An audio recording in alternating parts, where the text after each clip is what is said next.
American intelligence agencies might be going on a diet during the Trump presidency. This according to the Wall Street Journal. The new president plans to restructure the office of the Director of National Intelligence and the CIA in an effort to slim down and depoliticize intelligence organizations. Here with more, it's Gillian Turner. She worked for the White House National Security Council under two presidents, George W. Bush and Barack Obama. She's also a Fox News contributor. We were also on Outnumbered today on the Fox News channel. Hi, Gillian. Hi. So let's talk about this a little bit, because this is one of these areas where I don't necessarily disagree with Donald Trump. I think it's fine to take sort of a hard look at how many intelligence gathering agencies we have. Why do we have so many? And maybe there's a way of restructuring them to make them more efficient. Is that what he's saying? I hope so. My caution here is that I don't know it's necessarily a good thing to be saying all of this before he's in office and he's had a chance to work with the intelligence community. Yeah. Meaning, if you're going to rejigger it and make it stronger and faster and better, then wonderful.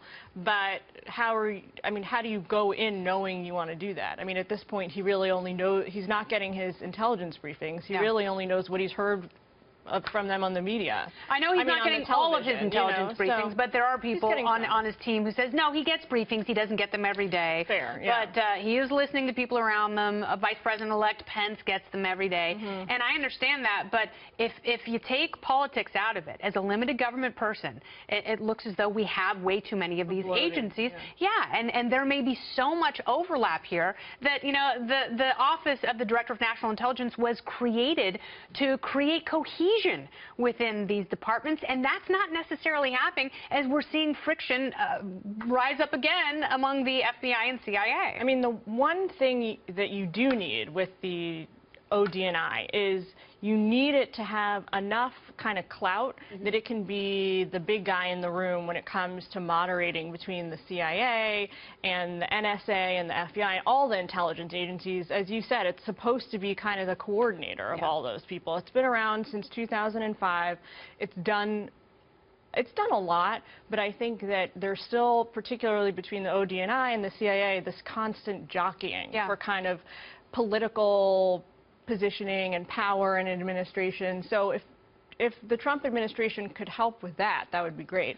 But you're going to have to, if you disempower the DNI, then we're back to a pre-2005 situation where the CIA is running the show, and I don't think Donald Trump wants that. No, I think a lot of people roughshod over the government. Yeah, in a post-Snowden era, I think a lot of people I don't think we want that much opacity in government, especially in an agency that really has very little oversight. And I understand John Brennan, you know, he's essentially on his way out the door. And there's some pushback there because no agency wants their budget cut. No one really wants to be restructured.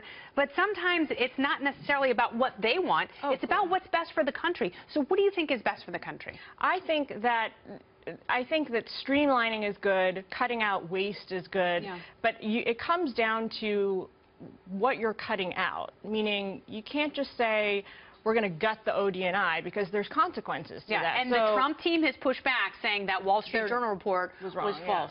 Well, another thing it said, which is contested now, we'll see, but one of the sound bites from it was they also want to, in terms of the CIA, eliminate some of the Washington folks and put more field officers out around in different countries. Which sounds like a good idea, but again, I think that requires more of a thorough airing out as well. And we'll see what happens when President-elect Trump is inaugurated and how things actually change, not just how they're rumored to change. So please keep us posted.